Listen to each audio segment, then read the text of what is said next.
যে ব্যক্তি ধৈর্য ধারণ করতে পারবে সে কখনো সফলতা হতে বঞ্চিত হবে না। সহ্য করতে করতে ধৈর্য হারিও না, একটা সময় পর সব ঠিক হয়ে যাবে ইনশাআল্লাহ। হয়তোবা তার সফল হওয়ার জন্য একটু বেশি সময় লাগতে পারে। ধৈর্য ধরো, সহ্য করো, হয় জিতে যাবে আর না হয় শিখে যাবে। অসাধারণ কাজগুলো শক্তি নয়, অসীম ধৈর্য দিয়ে সম্পন্ন করতে হয়। মোমবাতি হওয়া সহজ কাজ নয়, আলো দেওয়ার জন্য নিজেকেই আগে জ্বলতে হয়। ধৈর্য ধরো, আজ যে তোমাকে দেখে হাসছে কাল সে তোমার দিকে চোখ তুলে তাকানোর সাহস পর্যন্ত পাবে না।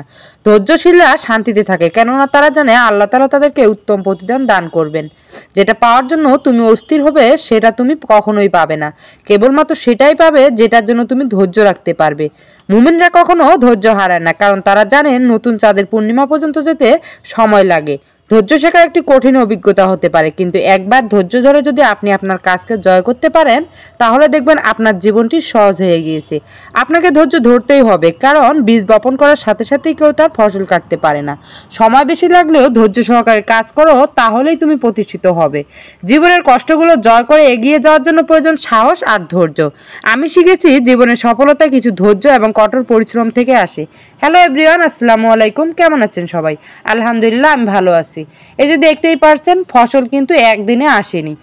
অনেকদিন আগে কালাইগুলো লাগিয়েছিলাম আর সেগুলো কিন্তু অনেকদিন আগেই তুলে রেখেছি, আর সেগুলো আমি রোদ্রে দিয়েছিলাম আর এখন সেগুলো মাড়াই করে নিচ্ছি। প্রথমে কালাইগুলো রোদ্রে শুকানোর পর এভাবে আঙ্গিনায় একটা চাদর বিছিয়ে আমি কিন্তু কালাইগুলো দিয়ে দিয়েছি। আমার কিন্তু ধুলো অ্যালার্জি আছে, তাই আমার বর বললো ঠিক আছে তুমি বসে থাকো, আমিই করে দিচ্ছি তোমার কাজগুলো। আর আমি এদিকে একটু দূরে বসে ভিডিওটা করে নিচ্ছিলাম আপনাদের সাথে শেয়ার করার জন্য। আপনাদের ভাইয়া উল্টে পাল্টে কিছুক্ষণ পর পর এভাবে লাঠি দিয়ে কালাইগুলো মাড়াই করে নিচ্ছে। এভাবে লাঠি দিয়ে মারতে মারতে কিন্তু এক সময় সব কালাইগুলো এখান থেকে বের হয়ে আসবে। এটা কি কালাই? আমাদের এদিকে বলে ঠাকরি কালাই। আপনারা কি বলেন আমি জানি না, কোন এলাকায় কী নামে ডাকেন অবশ্যই কমেন্ট করে জানাবেন।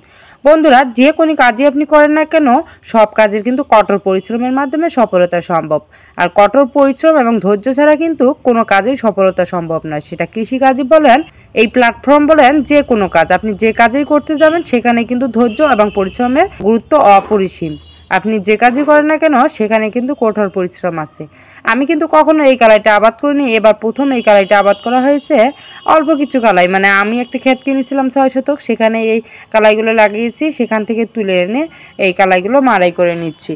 আজ আসলে জীবনে প্রথম এবার আমরা কিছু সবজি আবাদ করেছি এবং কিছু কালাই আবাদ করেছি, আর এর আগে কখনো করিনি। বন্ধুরা, আমার ভিডিও কেমন লাগলো অবশ্যই কমেন্ট করে জানাবেন। আমার ভিডিও যদি আপনাদের ভালো লেগে থাকে তাহলে অবশ্যই লাইক, শেয়ার ও কমেন্ট করবেন এবং পরবর্তী নতুন নতুন ভিডিও পেতে সাপোর্ট করে রাখবেন। আজকে এ পর্যন্ত, পরবর্তী ভিডিওতে কথা হবে। আল্লাহ হাফেজ।